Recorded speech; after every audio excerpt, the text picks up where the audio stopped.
Today on Muscle Car, Red Sled's back in the shop for bodywork and primer. Altered Ego takes on a new stance, and we're going topless in this big block beauty.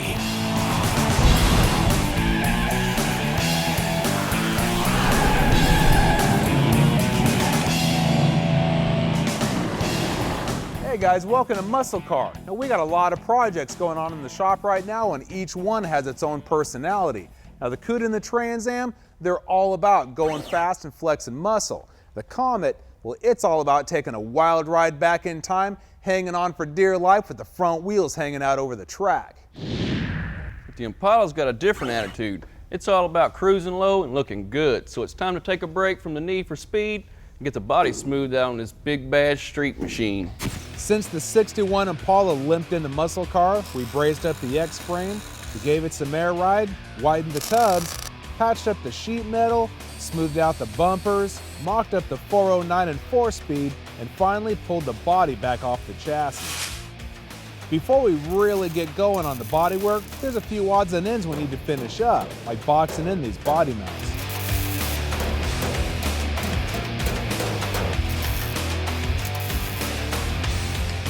The sealer's done its job in protecting the metal, but it's time for most of it to come off. A 36 grit disc on a DA removes the majority of it and preps the surface for bodywork.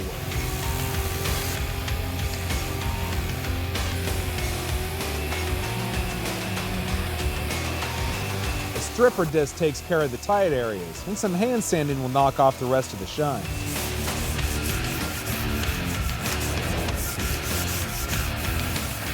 Before we go any further, the whole car needs to be blown off and wiped down with pre-cleaner because we want the surface as clean as possible before any bodywork is done. After a rub down, she's ready for some filler. When spreading the plastic, especially the first layer, it's important to work it into the surface and make sure you don't trap any air bubbles. After waiting for it to harden, we'll rough it in with 80 grit. The first layer is for filling in low spots. It doesn't have to be perfect yet, so you don't want over sand here.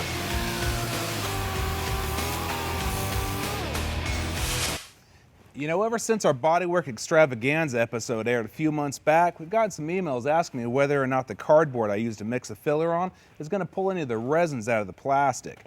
Well, in my experience, it's very, very little, if any at all. Definitely not enough to ever make a difference.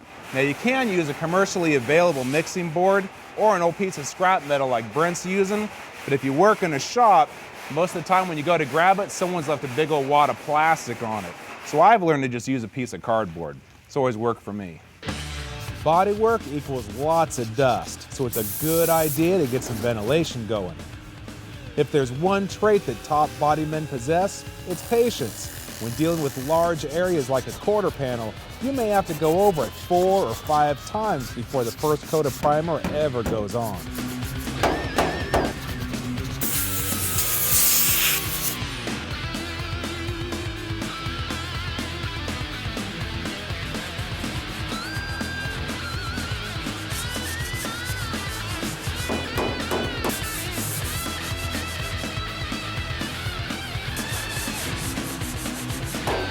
Bodymen are like artists, and they all have their own style.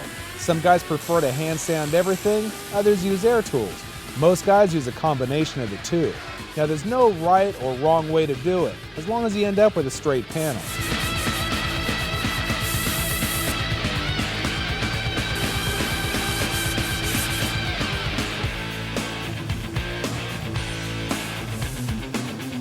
Guide coat isn't just for primer. It can also be used on filler to give you a better indication of where you are. You know the old saying, seeing is believing? Well, at this stage, don't trust your eyes. Use your hands and guide coat to gauge your progress. With the quarter panels roughed in, it's time to start smoothing out some of the smaller areas, like the trunk lip and taillight panels. I'm using a stripper wheel to clean off the surface rust that Red Sled's accumulated sitting around the shop. Once it's cleaned off, I'm back to spreading plastic. I'll rough it into shape using the spreader and even my fingers. While I'm taking care of the back end, Brent's up front smoothing out the firewall.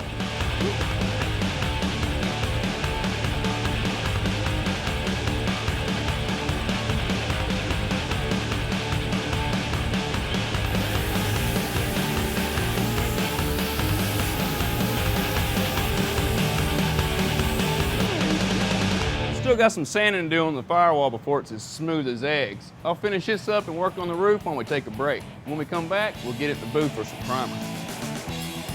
Up next, red sled's roughed in, so it's time to prime.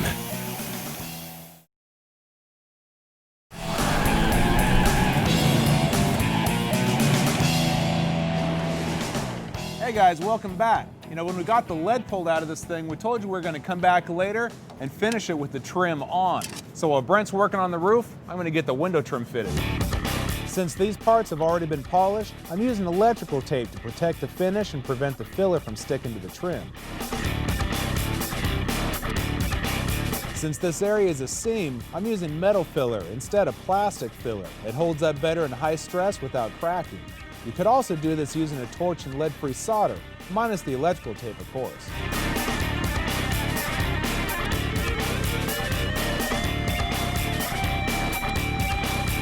I'm using a pocket knife to score the edge. Once it dries, I can just break off the excess. I'll use some 36 grit by hand to blend in the top edge, then come back with some 80 grit on a DA to roughen the rest of the shape.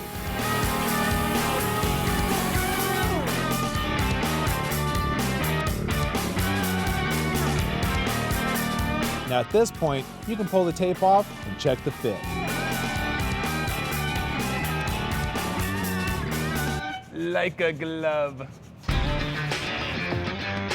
With all the bodywork roughed in, it's time to turn red sled orange. As always, we start with masking up anything we don't want sprayed.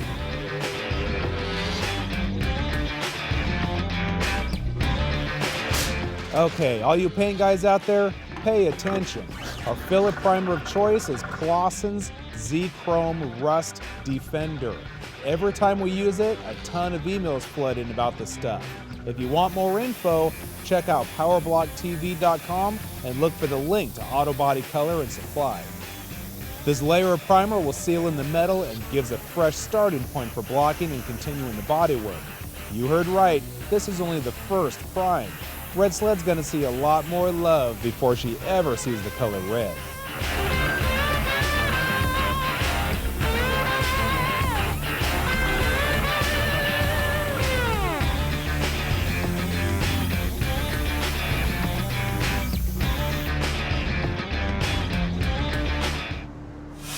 Now, Red Sled's looking great. Brent's still got a couple more coats of primer to put on it though, so I'm going to go ahead and get rolling on Altered Ego's front end. Now we knew when we ordered these springs, they were going to be hanging out the front a little bit. So I'm going to go ahead and get the rear mounts done, and then I'll come back later in the show and design the front ones. After the break, Ford's answer to the GTO.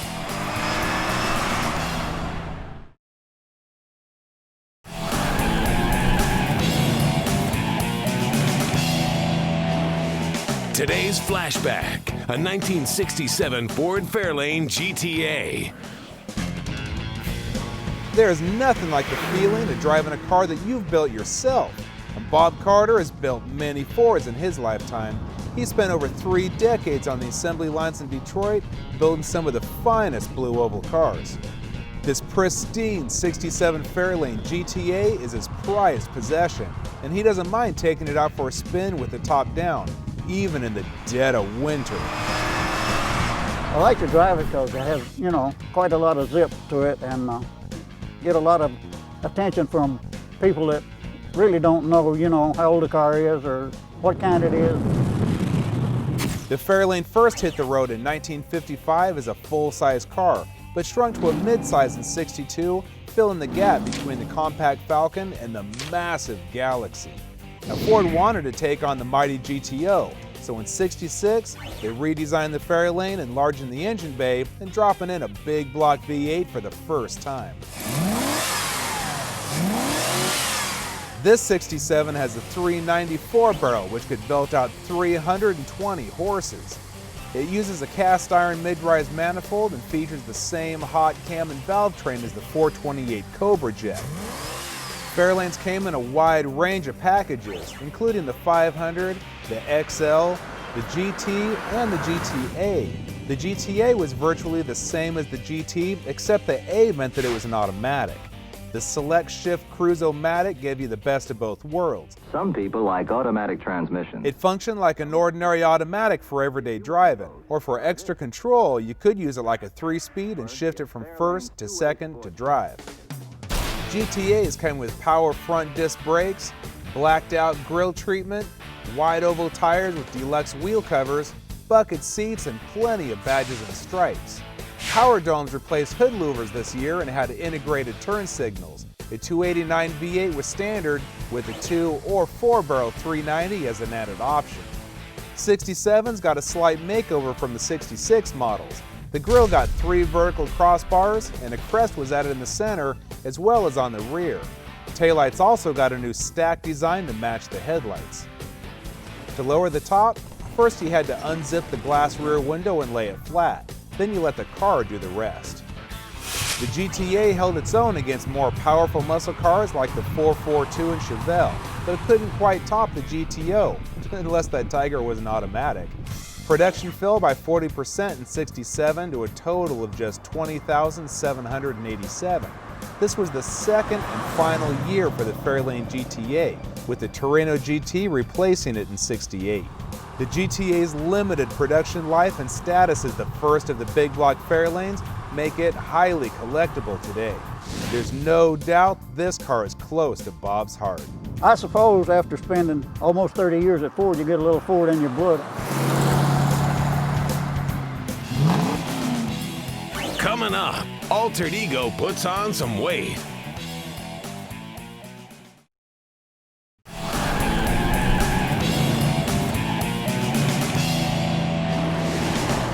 Hey, we're back and ready to mount the front springs under Altered Ego. These plates I designed, they're not only going to mount the back end of the leaf springs, but they extend all the way up past the motor mounts. That way when this thing comes down from a wheel stand, the force from the engine will be distributed up onto the frame rail and all the way back into the chassis and the roll cage. Build on a budget. Muscle car projects that save you time and money. Now you could buy a set of spring mounts, but these are not only much cheaper, they're going to be way stronger and they're serving more than one purpose. All it takes is some scrap 1/8-inch steel and less than an hour of your time to cut them out and drill some holes for the plug welds.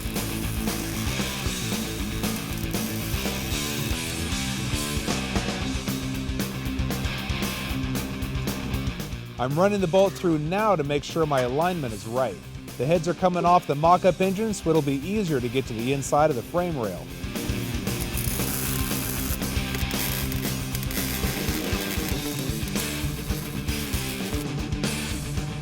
I'm also boxing in the back of the mounts for some added strength.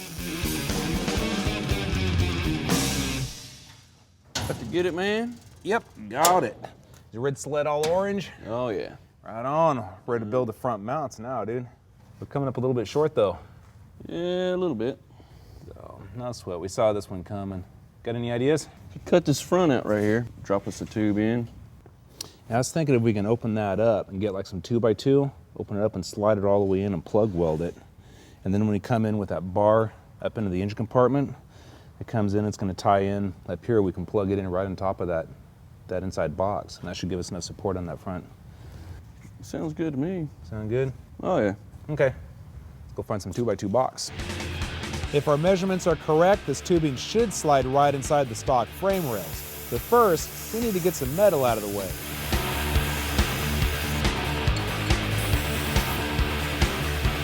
The old bumper bracket mounts have to go to make room for the new extension.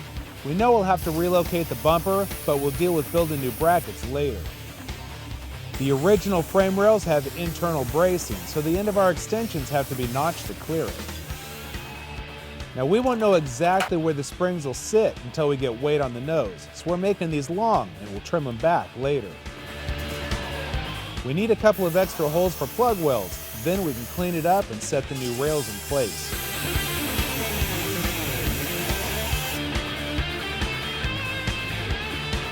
With the angle on the extension matching the original frame rails, we can tack them in place. Before moving on to the other side, Brent's checking to make sure everything is parallel.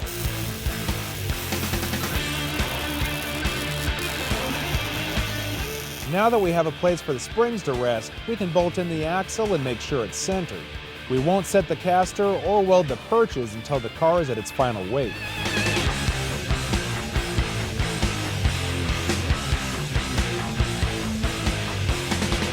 The easiest way to determine the location of the front shackles is to load about the same weight as the engine and the front sheet metal on the finished car.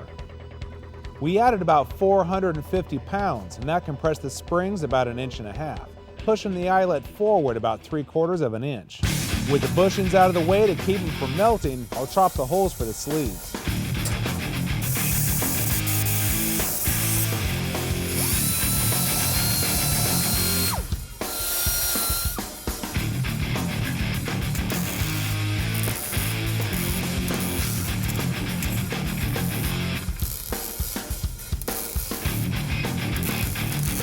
These spiderweb gussets, well, they're not really necessary, but they do look cool, so they're going in. The car needs to be raised up to get the shackles installed. We'll pop the bushings back in and slide them in place. All right, man, time to drop this dude down. All right, it's good to see it on the ground. Yeah. Looks like it's sitting about right, too. Once we get some more weight on the back, it should be perfect. Yeah, now I can move on to getting all the steering linkage and stuff put together. That'll be nice. But you know what? You're gonna have to check us out next week to see all that stuff come together, because for now, we're out of time, so we're out of here.